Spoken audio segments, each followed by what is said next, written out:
Drugs case पर जारी घमासान के बीच महाराष्ट्र के मंत्री नवाब मलिक और महाराष्ट्र के पूर्व सीएम देवेंद्र फडणवीस के बीच सियासी घमासान और तेज हो गया है। एक दिन पहले ही देवेंद्र फडणवीस ने नवाब मलिक पर अंडरवर्ल्ड से जुड़े होने का संगीन आरोप लगाया और यह धमाका किया, जिसके जवाब में आज नवाब मलिक ने फडणवीस के खिलाफ आरोपों का हाइड्रोजन बम फोड़ने का जो ऐलान किया था प्रेस कॉन्फ्रेंस के जरिए, उन्होंने भी कई गंभीर संगीन आरोप लगाए।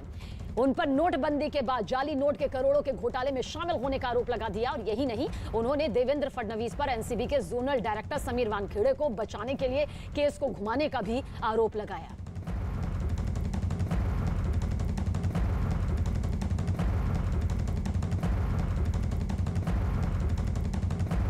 जो एनसीबी में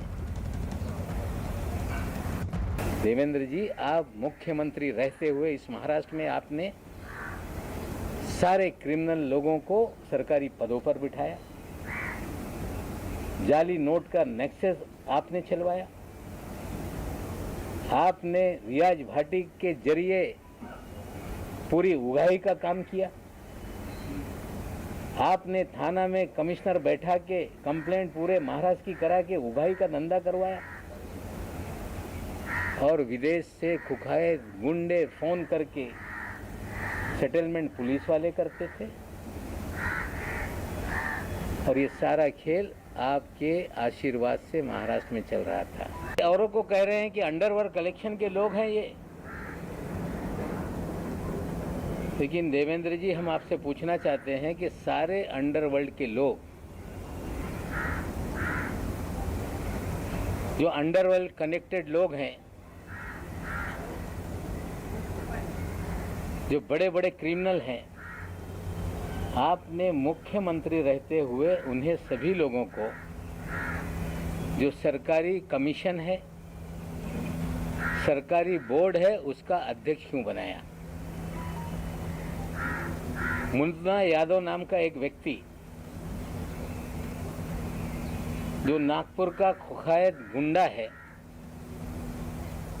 जिस पे हत्या से लेके सभी तरह के मामले दर्ज हैं, जो आपका राजनीतिक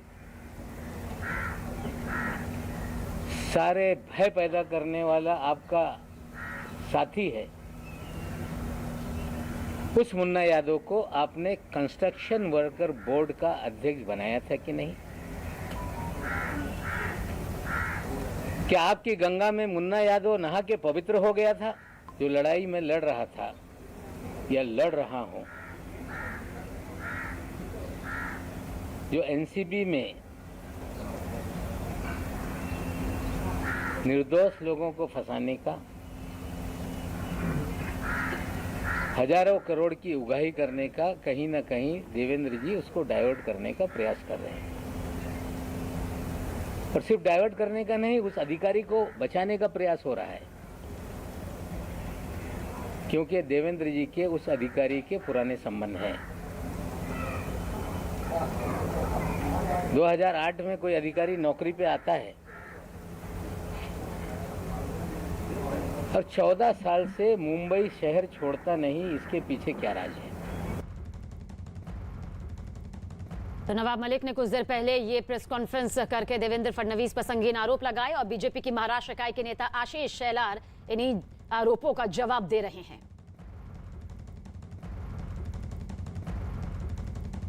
तो जो आरोप यहां पर लगाए गए हैं वो बेबुनियाद हैं, ये कहा जा रहा है अब बीजेपी की तरफ से। बीजेपी की महाराष्ट्र इकाई के नेता हैं आशीष शेलार, जिन्होंने उन आरोपों का जवाब दिया जो कि कुछ देर पहले प्रेस कॉन्फ्रेंस करके नवाब मलिक के जरिए देवेंद्र फडणवीस के ऊपर लगाए गए वो तमाम संगीन आरोप, जिसमें कहा गया कि किस तरह से नोटबंदी जब हुई, प्रधानमंत्री मोदी ने काला धन और आतंकवाद खत्म करने की बात इसमें कही थी, लेकिन उसके बाद तमिलनाडु, एमपी जैसे राज्यों में तो जाली नोट पकड़े जाने लगे, लेकिन महाराष्ट्र में नहीं पकड़े गए। यानी कि सीधे तौर पर देवेंद्र फडणवीस से उन्होंने कहा कि जाली नोट का घोटाला उनके संरक्षण में यहां किया गया और भी कई गंभीर संगीन आरोप लगाए गए।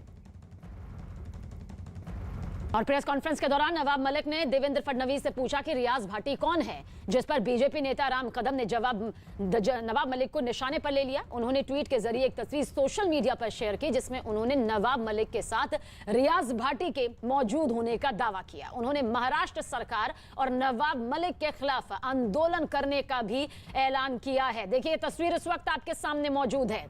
नवाब मलिक जिन्होंने सुबह प्रेस कॉन्फ्रेंस की 10 बजे और कहा कि देवेंद्र फडणवीस और रियाज भाटी के ताल्लुकात हैं, लेकिन अब खुद उनकी ये तस्वीर यहां पर राम कदम के जरिए दिखाई गई है, ट्वीट की गई है।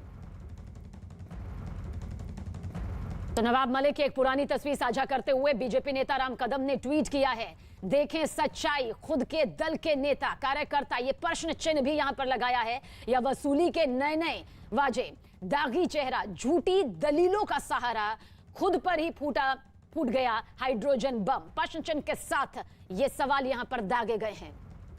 और देवेंद्र फडणवीस की पत्नी अमृता फडणवीस ने नवाब मलिक पर पलटवार किया। उन्होंने ट्वीट किया, बिगड़े नवाब ने प्रेस कॉन्फ्रेंस पर प्रेस कॉन्फ्रेंस, प्रेस कॉन्फ्रेंस पर प्रेस कॉन्फ्रेंस, प्रेस कॉन्फ्रेंस पर प्रेस कॉन्फ्रेंस बुलाई, लेकिन हर बार झूठ और मक्कारी की ही बातें हमें सुनाई गई। लक्ष्य इनका एक ही है, मेरे भाई बचाना है इन्हें अपनी जमाई और काली कमाई।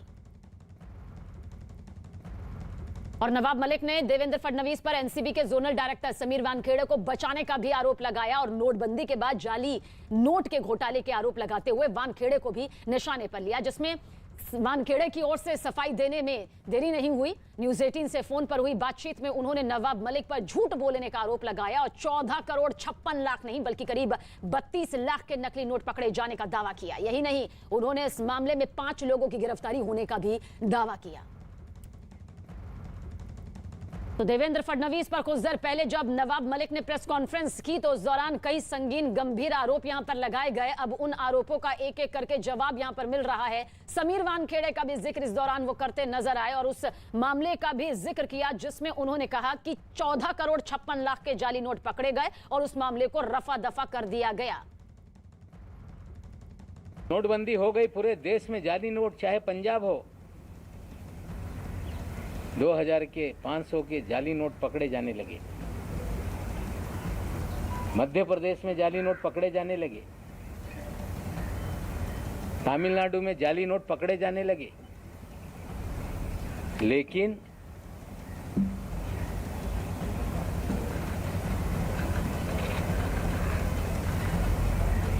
आठ अक्टूबर 2017 तक लगभग 1 साल तक महाराष्ट्र में जाली नोट का एक भी मामला सामने नहीं आया, क्योंकि देवेंद्र जी के प्रोटेक्शन में जाली नोट का खेल इस महाराष्ट्र में चल रहा था। 8 अक्टूबर 2017 को डायरेक्टर इंटेलिजेंस रेवेन्यू ने बीकेसी में एक छापेमारी की, जिसमें 14 करोड़ 56 लाख रुपए के जाली नोट पकड़े गए।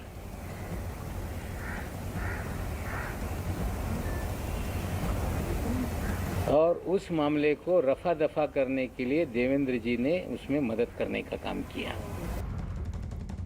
जो 14 साल से वानखेड़े साहब जो मुंबई में लगातार पोस्टिंग रहे, उनकी posting joint commissioner intelligence revenue की 1 जुलाई 17 को हुई और उस समय उनके ही पास ये डिपार्टमेंट था। ये छापेमारी या जो भी कार्रवाई हुई थी डीआरआई ने की थी और केस को हल्का करने के लिए यही अधिकारी के जरिए देवेंद्र जी ने सारी मदद की थी। हाजी अरफात के भाई का मामला रफा दफा करवाया था। ये कोइंसिडेंस हो सकता है, लेकिन एक ही अधिकारी जिसके ऊपर गंभीर मामले चल रहे हैं, 2 एसआईटी जांच कर रही है, विजिलेंस की जांच हो रही है और उससे ध्यान भटकाने का खेल कहीं तो नहीं, ये भी सवाल खड़े होते हैं।